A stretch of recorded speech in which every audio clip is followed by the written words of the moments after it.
Si e parashikon të ardhmen e Shqipërisë, Kryeministri Edi Rama jep përgjigjen epike.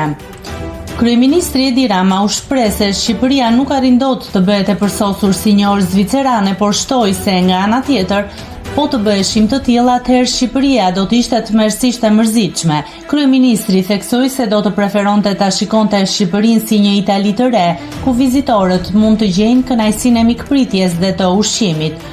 Unë do preferoja një Itali të re, ku gjen mundësinë, ku gjen kënaqësinë e mikpritjes të ushqimit, po ku nuk humbet buzëqeshjen.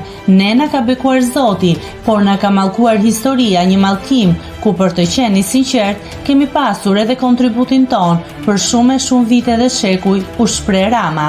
Rama shtoi se Shqipëria është një vend për të vizituar dhe për të qëndruar, ku mund të bëhen investime, ndërsa listoi bukuritë natyrore. Nëse klikoni mbi butonin subscribe, do t'ju shfaqen të gjitha publikimet tona. Ju ftoj t'i bëni subscribe kanalit, të pëlqeni videot dhe të lini komentin tuaj.